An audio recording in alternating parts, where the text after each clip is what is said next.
मेरा नाम सुनीता है और मैं उन बदनसीब बच्चों में से हूँ जिनके माता पिता उन्हें बचपन में ही छोड़कर दुनिया से चले जाते हैं। माता पिता के गुजरने के बाद मैं अपने चाचा चाची के साथ रहने लगी। चाची मुझे बिल्कुल भी पसंद नहीं करती थी, लेकिन चाचा मेरा बहुत ख्याल रखते थे और इसी बात पर चाचा चाची दोनों में आए दिन झगड़ा होता रहता। चाचा मुझे बिल्कुल अपनी बेटियों की तरह ही समझते थे। जो चीज़ वो उनके लिए लेकर आते वही चीज़ मेरे लिए भी लेकर आते, लेकिन चाची वो चीज़ मुझसे छीनकर अपनी बेटियों को दे दिया करती थी। वक्त गुजरता गया और चाचा वक्त के साथ बीमार रहने लगे और एक दिन अचानक से उनकी मौत हो गई और मैं फिर से अकेली रह गई। चाचा की मौत के बाद चाची ने अपना असली रंग दिखाना शुरू कर दिया। जो थोड़ा बहुत चाचा की वजह से वो कुछ कह नहीं पाती थी, अब उन्होंने उसका बदला लेना शुरू कर दिया। घर के सभी नौकरों को हटाकर उन्होंने घर का सारा काम मेरे ऊपर डाल दिया। उस वक्त मेरी उम्र 18 साल थी और 18 साल की लड़की पूरा घर संभालने लगी। जैसा जैसा चाची कहती मैं वैसा ही करती। उनके खिलाफ एक शब्द भी नहीं बोलती, क्योंकि उन्हें मेरी बातें सुनना बिल्कुल भी पसंद नहीं था। वो बस यही चाहती थी कि मैं हमेशा अपना मुंह बंद रखूं और चुपचाप घर का हर एक काम करती रहूं और घर के बाहर किसी से भी इसके बारे में ना कहूं। इसीलिए वो मुझे कभी भी घर से बाहर नहीं जाने देती थी। चाचा का एक बेटा था, उसका नाम हिमांशु था। हिमांशु 20 साल का था और ना जाने उसका दिल मुझ पर कब आ गया पता ही नहीं चला। वो मन ही मन मुझे पसंद करने लगा था और चाची को ये बात बिल्कुल भी बर्दाश्त नहीं होती कि जिस लड़की से वो बचपन से नफरत करती आ रही थी वही उनके घर की बहू बन जाए। अपने बेटे की शादी के लिए चाची के बहुत अरमान थे।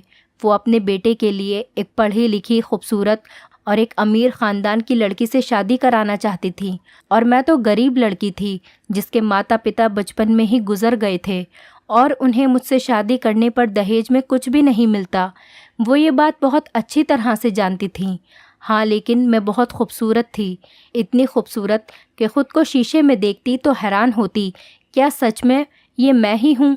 ये चेहरा क्या मेरा ही है? ये आँखें, ये होठ, ये काले घने बाल, क्या सच में मैं इतनी खूबसूरत हूँ? और एक यही खूबी मेरे अंदर थी जिसकी वजह से कोई भी मुझसे शादी करने के लिए तैयार हो जाता। चाचा का बेटा हिमांशु मेरा दीवाना बन गया था। उसने अपने दिल की बात चाची को भी बता दी और कहा कि अगर वो शादी करेगा तो सिर्फ मुझसे, वरना वो अपनी जान दे देगा। मैं हर वक्त डरी डरी रहती कि कहीं हिमांशु को कुछ हो गया तो चाची सारा इल्ज़ाम मुझ पर लगा देंगी और फिर मैं तो बिन माँ बाप की बच्ची थी तो मेरा क्या होगा। मैं हर समय भगवान से प्रार्थना करती कि जल्दी से मेरी शादी हो जाए और मैं इस नर्क से निकलूं, क्योंकि मैं किसी भी कीमत पर हिमांशु से शादी नहीं करना चाहती थी। मैं इस घर से बहुत दूर चली जाना चाहती थी। पहले तो चाची ने इस रिश्ते के लिए मना कर दिया, लेकिन जब हिमांशु अपनी ज़िद पर अड़ा रहा तब चाची ने इस रिश्ते के लिए हाँ कर दी और उससे एक शर्त रखी कि पहले वो अपनी पढ़ाई पूरी करेगा और उसकी पढ़ाई पूरी करने के लिए उसे उन्होंने विदेश भेज दिया। धीरे धीरे वक्त गुजरता गया और 2 साल पूरे हो गए। कुछ ही महीनों के बाद अब हिमांशु पढ़ाई पूरी करके घर वापस आने ही वाला था कि उससे पहले ही मेरे लिए एक रिश्ता आ गया। चाची ने रिश्ते के लिए फ़ौरन हाँ कर दी और आने वाले अगले 2 दिनों में मेरी शादी तय हो गई। दिल ही दिल में मैं सपनों की दुनिया सजाए बैठी थी। बहुत खुश थी मैं कि इस नर्क से चली जाऊंगी हमेशा हमेशा के लिए। शादी का दिन आ गया। मेरे ससुराल वालों ने दहेज लेने से भी मना कर दिया और मेरे लिए एक से एक कीमती कपड़े और जेवरात लेकर आए थे। मोहल्ले की सभी औरतें बातें बना रही थीं कि देखो तो सही, इस अनाथ का कितना अच्छा नसीब है। सारा सामान देखकर मैं भी बहुत खुश हुई कि मुझे इतना अच्छा ससुराल मिला है। शादी पूरे रीति रिवाजों के साथ संपन्न हुई और विदा होकर मैं अपने ससुराल पहुंची। इतना बड़ा घर मैंने आज से पहले कभी नहीं देखा था। मेरा कमरा फूलों से सजाया गया, लेकिन शादी की पहली रात ही मेरी सारी खुशी मेरे गम में बदल गई जब मुझे अपने पति के बारे में ऐसा राज पता चला जिसे सुनकर मेरे सर पर आसमान गिर पड़ा। मैं दुल्हन बनी घूंघट लिए फूलों की सेज पर अपने दूल्हे यानी प्रीतम का इंतज़ार कर रही थी। थोड़ी देर में प्रीतम कमरे में आए। मेरा चेहरा घूंघट में था और वो मेरे करीब आकर बैठ गए। लेकिन पता नहीं क्यों मुझे अचानक बहुत घबराहट होने लगी, जैसे कुछ बुरा होने वाला हो। तभी उन्होंने मुझसे सवाल किया कि मैं देखने में कैसी हूँ। ये सुनकर मुझे हैरत हुई और मैंने उनसे कहा कि आप खुद ही घूंघट उठाकर देख लीजिए कि मैं कैसे दिखती हूँ। मेरी इस बात पर वो बहुत ज़ोर से हंसने लगे। मुझे उनके इस तरह से ज़ोर से हंसने पर बहुत अजीब लगा। मैं सोचने लगी कि वो हंस क्यों रहे थे और क्यों मेरा घूंघट उठाकर नहीं देख रहे थे। मैंने खुद ही अपना घूंघट उठाकर उन्हें देखा तो वो सामने देख रहे थे, मेरी तरफ देख भी नहीं रहे थे। तो मेरा दिल डूब गया। मैंने उनसे कहा कि आप मुझसे नाराज़ हैं क्या? आप इस शादी से खुश नहीं हैं जो मुझे देख नहीं रहे? तो ये सुनकर वो फिर से हंसने लग गए। मुझे उनका ये रवैया बहुत अजीब लगा। मुझे तो ये समझ ही नहीं आ रहा था कि वो ऐसा क्यों कर रहे हैं। हालांकि मुझे ऐसा महसूस हो रहा था कि वो इस शादी से बिल्कुल भी खुश नहीं हैं।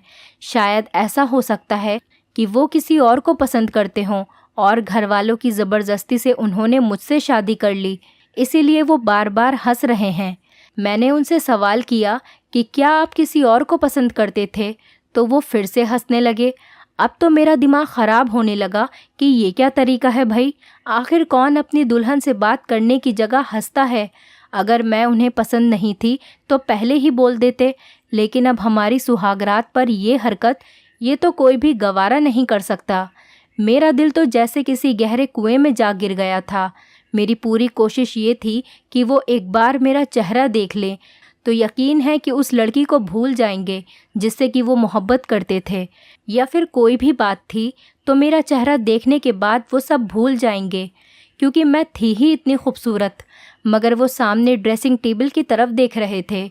मेरी तरफ नज़र उठाकर देखना तो उन्होंने गवारा तक नहीं किया। मैं तो यही सोचकर आई थी कि अपने पति और अपनी ससुराल की इतनी सेवा करूंगी कि मुझे वापस अपनी चाची के पास जाना ही न पड़े। तभी वो बोले कि क्या तुम्हें ये किसी ने नहीं बताया कि मैं देख नहीं सकता? ये सुनकर मुझे लगा कि शायद वो मजाक कर रहे हैं। मैं हैरत से उनको देखने लगी। फिर मैंने कहा कि प्रीतम, ये मजाक का वक्त नहीं है।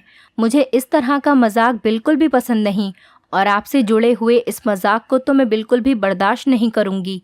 ये आप क्या कह रहे हैं? मैंने एक अच्छी पत्नी की तरह उनसे ये बात कही। तो ये सुनकर वो फिर से हंसने लगे। फिर बोले कि सुनीता, ये दुनिया बहुत बेवफा है। अगर इंसान के अंदर कोई अच्छाई हो तो दुनिया उससे मोहब्बत करती है, लेकिन अगर उसी इंसान के अंदर कोई कमी हो तो दुनिया उसके साथ बहुत ही बुरा रवैया करती है। इस वक्त तुम मेरी मोहब्बत की दावेदारी कर रही हो, लेकिन मैं तुम्हें बता दूं कि मैं तुम्हारी मोहब्बत के लायक नहीं हूं, क्योंकि मैं एक अंधा शख्स हूं।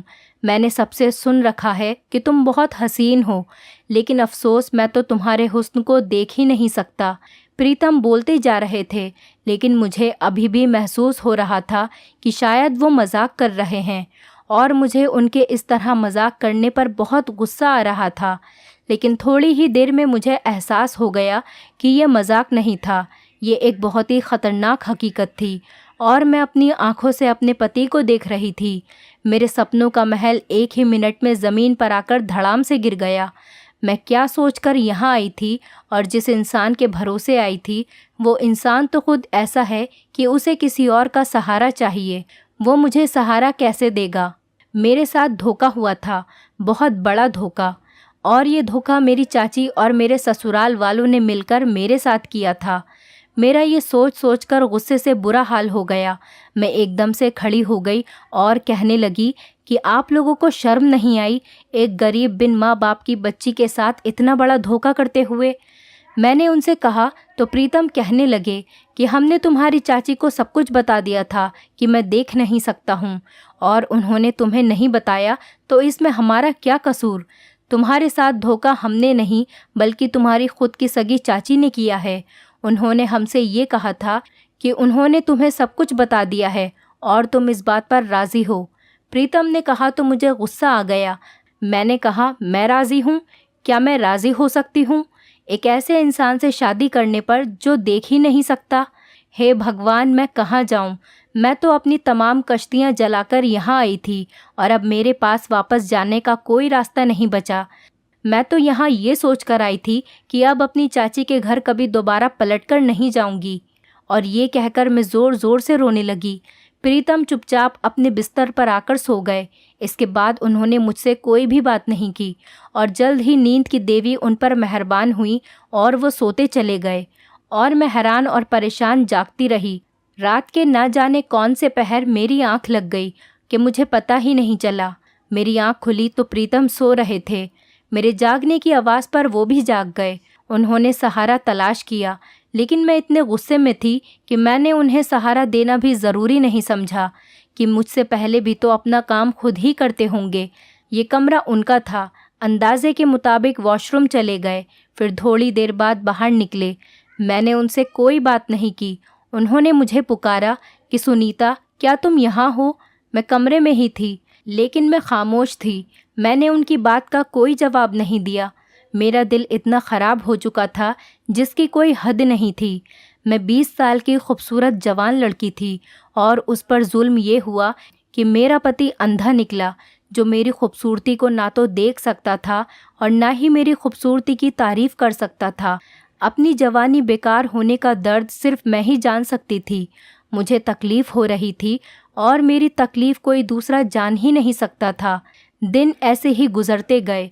मेरा ससुराल में दिल नहीं लगता, और लगता भी तो कैसे, क्योंकि जिसके भरोसे मैं आई थी वो तो किसी काम का ही नहीं था। मेरी सास ने मुझसे कहा कि तुम्हारी चाची को हमने सारी हकीकत बताई थी और उन्होंने कहा था कि तुम राज़ी हो, क्योंकि तुम इंसानी हमदर्दी की खातिर प्रीतम से शादी करना चाहती हो और अब मुझे तुमसे एक पोता चाहिए। मुझे नहीं पता, तुम मुझे हर हाल में पोता दो। अपनी सास से बात करने के बाद मुझे एहसास हो गया था कि मेरे ससुराल वालों की इसमें कोई गलती नहीं थी। उन्होंने मेरी चाची को अंधेरे में नहीं रखा था, लेकिन मेरी चाची ने मुझे धोखा दिया और मेरे साथ जुल्म किया। लेकिन मैंने अपनी सास से कहा, तो क्या ज़रूरत थी आपको अपने अंधे बेटे की शादी करने की? जिस पर वो बेचारी रोना शुरू हो गई और कहने लगी कि मेरे बेटे को अंधा तो ना कहो। मुझे भी गुस्सा आ गया। मैंने कहा कि अंधे को अंधा ना कहूँ तो क्या कहूँ? मैं ऐसे ही पत्थर दिल पहले तो नहीं थी, लेकिन मेरे साथ जो हालात गुजरे उन्होंने मुझे ऐसा बेहिस और पत्थर दिल बना दिया। बचपन से लेकर अब तक तो चाची के रवैयों ने मुझे चोट पहुंचाई, और इसके बाद अब शादी हुई तो शादी के बाद इस धोखे ने मुझे पूरी तरह से तोड़ कर रख दिया। दूसरों के एहसास की मुझे कोई फिक्र नहीं थी, क्योंकि खुद मेरा अपना दिल चकनाचूर हो चुका था। मैं बुरे तरीके से टूट गई थी और मेरी समझ में नहीं आ रहा था कि मैं करूं तो करूं क्या। फिर भी मैंने बहुत कोशिश की दिल लगाने की, लेकिन मेरा दिल नहीं लगता। मैं चाहती थी कि मेरी खूबसूरती की कोई तारीफ़ करे, जो मेरा हक भी था, और अब मैं हर वक्त रोती रहती थी। प्रीतम बंद कमरे में मेरी सिसकियां सुनते थे, मुझे चुप कराने की कोशिश करते थे, लेकिन मुझे उनका वजूद ही अपने साथ बर्दाश्त नहीं होता था। न जाने मुझे क्या हो गया था, मेरी पूरी सोच ही नकारात्मक हो गई थी। फिर एक दिन प्रीतम ने सुबह सुबह मुझसे कहा कि वो शहर से दूर किसी काम से जा रहे हैं। वापसी पर उन्हें थोड़ी देर हो जाएगी। अक्सर वो बाहर जाते वक्त ड्राइवर को अपने साथ ले जाते थे और उसी के साथ घर वापस आते थे। अब जब वो चले गए तो मैंने सुकून का सांस लिया। मैं काम वगैरह तो कुछ भी नहीं करती थी, हर वक्त गुस्से में ही रहती थी, क्योंकि वैसे भी सारा काम नौकर नौकरानी ही करते थे। यहाँ पर हर सहूलत थी, बस कमी थी तो सिर्फ एक बात की कि कोई मेरी खूबसूरती को देखने वाला नहीं था। इसी तरह से मैं सो गई और आधी रात को अचानक मुझे प्यास लगने की वजह से मेरी आँख खुल गई। मैं पानी पीने के लिए किचन तक गई और फ्रिज से पानी निकाल कर पीने लगी कि अचानक मेरे पीछे से किसी ने मेरे मुंह पर हाथ रख दिया ताकि मेरे मुंह से आवाज़ नहीं निकल सके, और मेरे कान पर फुसफुसाया कि तुम बहुत खूबसूरत हो। मैंने जब से तुम्हारा हसीन चेहरा देखा है तब से मैं तुम्हारा दीवाना हो गया हूँ। आज तुम्हारा पति घर पर नहीं है, हालांकि वो अंधा है और देख नहीं सकता, लेकिन फिर भी मैं उसके सामने घर पर आना नहीं चाहता था और इसीलिए आज आया हूँ कि तुमसे खुलकर अपने प्यार का इजहार कर सकूं। मैं तुम्हें बता दूं कि मैं तुम्हारे पड़ोस में रहता हूं और रोज़ाना अपने कमरे की खिड़की से तुम्हारा दीदार करता हूं। मुझे बहुत अफसोस है कि तुम जैसी हसीन और खूबसूरत लड़की की शादी एक ऐसे इंसान से हो गई जो तुम्हारी जवान खूबसूरती को देख ही नहीं सकता। मैंने आंखें घुमाकर देखा तो उसने नकाब पहना हुआ था। उसकी आंखें दिख रही थी और मैं किस्मत और हालात की मारी हुई लड़की थी। और जब किसी और के मुंह से अपने लिए तारीफ सुनी तो मुझे बहुत अच्छा लगा। बजाय उसके कि मैं उसकी बातों पर गुस्सा करती, मुझे उसकी बातें बहुत अच्छी लगी और मैं ऐसी बातों को सुनना भी चाहती थी जो मेरी खूबसूरती को सराहे। मैंने उससे इशारों में कहा कि मुझे बोलने तो दो। उसने मेरे मुंह से हाथ हटा लिया। मैंने पूछा कि तुम कौन हो? वो कहने लगा कि मैं तुमसे मोहब्बत करता हूँ और रोज़ाना तुम्हें देखता हूँ। मैंने उससे कहा, यहाँ से चले जाओ, मेरे पति किसी भी वक्त आ सकते हैं। तो उसने कहा कि मुझे तुम्हारे पति की पूरी खबर है, वो कल सुबह ही आएगा। लेकिन मुझे अपनी सास का भी डर था, इसीलिए किसी न किसी तरह मैंने उसे वहाँ से भगा दिया। लेकिन अब जब भी प्रीतम काम से कहीं बाहर जाते तो वो नकाबपोश घर पर आ जाता। न जाने उसने कौन सा चोर रास्ता बना लिया था। पहले वो किचन में आ जाता था और अब मेरे कमरे की खिड़की फलान कर मेरे कमरे में ही आ जाता था और हम दोनों सारी सारी रात बातें करते रहते थे। वो मेरी खूबसूरती की तारीफ़ करता और मैं सुनती रहती और मुझे बहुत अच्छा लगता। लेकिन वो हमेशा नकाब लगाए रखता था। मैंने उससे कई बार कहा कि नकाब हटाकर मुझे अपना चेहरा तो दिखाओ, लेकिन उसने कहा कि वक्त आने पर दिखाऊंगा। उसकी आंखें बहुत खूबसूरत थी। आंखों को देखकर लगता था कि वो खुद भी एक हैंडसम लड़का होगा और उसकी आंखों से ज़्यादा तो उसकी बातें बहुत ही खूबसूरत थीं। यहाँ तक कि मुझे उसकी मोहब्बत भरी बातों की आदत हो गई थी। वो सारा सारा दिन फ़ोन करके मुझसे मोहब्बत भरी बातें करता था। मेरी ज़िंदगी में जिस चीज़ की कमी थी वो मुझे मिल रही थी, लेकिन एक अनजान शख्स से जो कि मेरा अपना था ही नहीं, और जो मेरा अपना था वो मेरी तारीफ़ करने से मजबूर था। काफ़ी वक्त तक ये सिलसिला यूं ही चलता रहा। वो प्रीतम की गैर मौजूदगी में घर पर आता था और हम दोनों बैठकर घंटों घंटों बातें करते, लेकिन कभी भी उसने कुछ गलत हरकत नहीं की। मेरी अक्ल पर पर्दा पड़ गया था। मुझे ये डर भी नहीं लगता था कि कोई अनजान आदमी मेरे कमरे तक आ जाता है। किसी दिन वो कुछ मेरे साथ गलत ही न कर बैठे। आखिर किसी अनजान आदमी पर इस कदर भरोसा करना कितनी गलत बात है। मेरा पति तो सिर्फ आंखों से अंधा था, लेकिन मेरी आत्मा से लेकर दिल दोनों अंधे हो गए थे। मैं क्या कर रही थी मुझे नज़र ही नहीं आ रहा था। मैं कितना गलत कर रही थी मुझे एहसास नहीं था। लेकिन मैं ये सब क्यों कर रही थी मैंने कभी खुद से सवाल ही नहीं किया। एक रात हम बातें कर रहे थे कि प्रीतम की कॉल आई कि वो बस घर आने ही वाला है। ये सुनकर तो मैं हैरान हो गई कि अचानक कैसे आ गया। मैंने उससे कहा कि वो कहीं छुप जाए, क्योंकि प्रीतम की गाड़ी की आवाज़ सुनाई दी है और वो कभी भी अंदर कमरे तक आ सकता है। उसने कहा कि मुझे छुपने की क्या ज़रूरत है, तुम्हारा पति तो देख ही नहीं सकता। ये सोचकर मुझे भी हंसी आ गई। मैंने कहा कि हाँ, बात तो सही कह रहे हो। फिर उसने कहा कि छोड़ो, मैं जा ही रहा हूँ, और वो चला गया। थोड़ी देर बाद प्रीतम अंदर आ गए। मैंने कोई बात नहीं की। उन्होंने आकर लाइट बंद कर दी। उसके बाद मैं अपने बिस्तर पर लेट गई और आंखें बंद कर लीं और सोने की कोशिश करने लगी। लेकिन मुझे कुछ देर बाद एहसास हुआ कि प्रीतम सोए नहीं हैं, बल्कि बैठे हुए हैं। फिर अचानक से वो बोल पड़े, सुनीता, तुम्हें मालूम है कि मेरे पिताजी भी अंधे थे और मेरी माँ बेहद हसीन थी। ख़ानदान वालों के दबाव में आकर मेरी माँ ने मेरे पिताजी से शादी कर ली, लेकिन उनके अंदर एक वीरानी भी हमेशा से ही थी। और रहे क्यों ना, अपनी ज़िंदगी एक अंधे इंसान के साथ गुजारनी पड़ रही थी। मैं पैदा हुआ तो मेरी माँ ने अपना दिल मुझ में लगा लिया, लेकिन फिर भी उनका दिल मुझसे भी उड़ गया और फिर उन्होंने अपना दिल कहीं और लगा लिया। जब पिताजी घर पर नहीं होते थे तब एक अनजान आदमी मेरे घर पर आता था और मेरी माँ उससे बातें करती रहती थी और मैं सारी बातें सुनता रहता था, मगर मैंने कभी कुछ नहीं कहा। जैसे ही प्रीतम ने ये बात बताई मेरी तो जान ही निकल गई। मुझे लगा कि ये तो मेरी ही कहानी है जो मुझे सुनाई जा रही थी, यानी कि मेरी सास के साथ भी यही जुल्म हुआ था और मेरी सास ने मेरे साथ भी वही जुल्म दोहराया। न जाने क्यों मुझे एहसास हुआ कि मेरी सास ने अपनी नाकामी का बदला मुझसे ले लिया। प्रीतम ने फिर से बोलना शुरू किया तो मैं उसकी बातें सुनने लगी। वो कहने लगे कि मुझे किसी किस्म का डर नहीं था।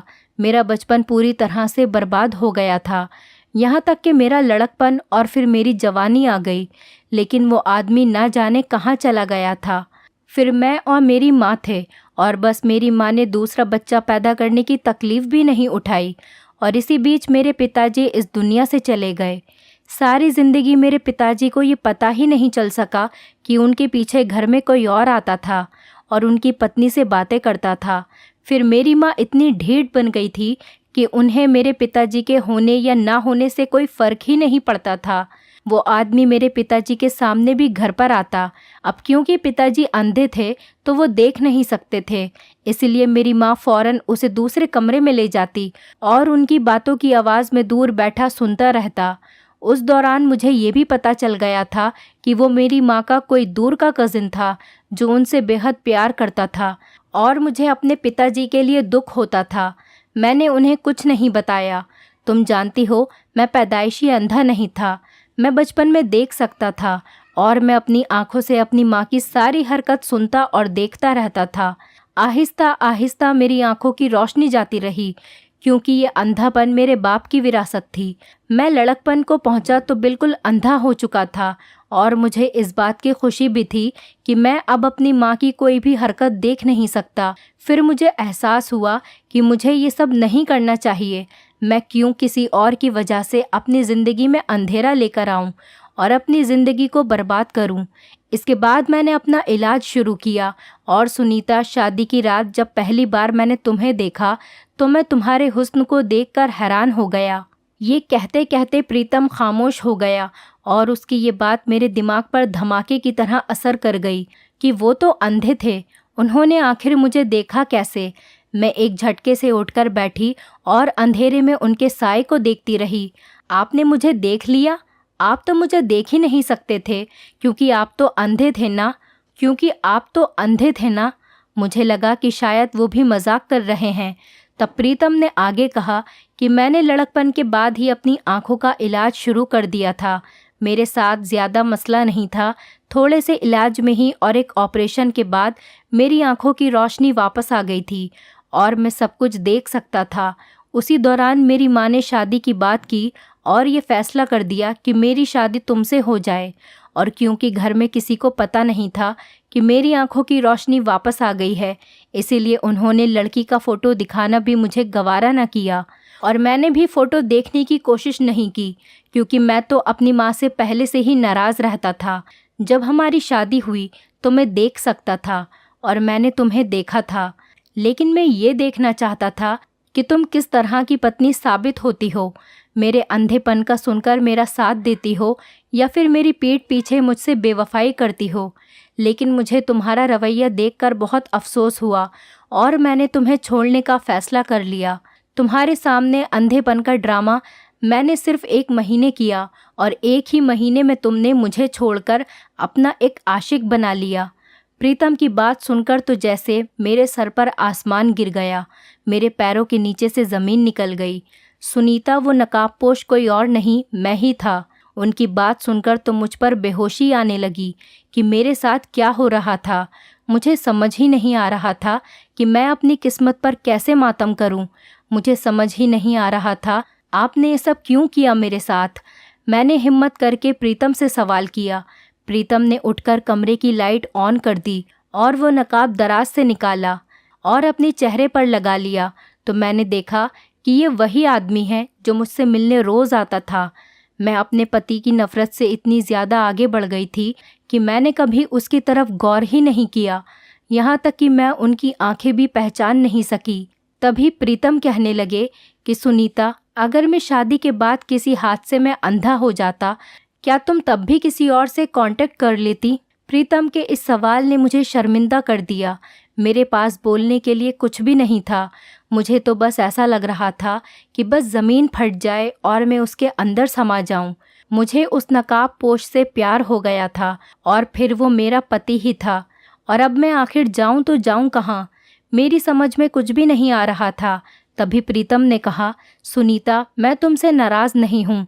मैं दरअसल हालात का मारा हुआ इंसान था जिसने अपनी माँ की बेवफाई देखी थी और मैं उसकी सज़ा एक मासूम लड़की को देना चाह रहा था, उसे आजमा कर देखना चाह रहा था।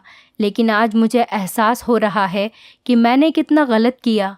मैं तुम्हें माफ़ करता हूँ क्योंकि मैं तुम्हारे किरदार को जान गया हूँ कि तुमने एक अजनबी से सिर्फ बातें की। अगर तुम चाहती तो तन्हाई में बहुत कुछ कर सकती थी, लेकिन फिर भी तुमने अपनी हदों का ध्यान रखा और मुझे एहसास हो गया है कि तुम्हें सिर्फ मोहब्बत भरी बातों की ही ज़रूरत थी, जो कि मैं तुम्हें किसी वजह से दे नहीं सका। तुम्हारे अंदर कोई भी बुराई नहीं थी, बल्कि तुम्हारे अंदर एक एहसास कमतरी था। सुनीता, मैं तुम्हें क्या माफ़ करूँगा, बल्कि मैं तो इस काबिल ही नहीं हूँ कि तुम मुझे माफ़ करो। मेरे अंदर हिम्मत नहीं है कि मैं तुमसे माफ़ी मांग सकूँ।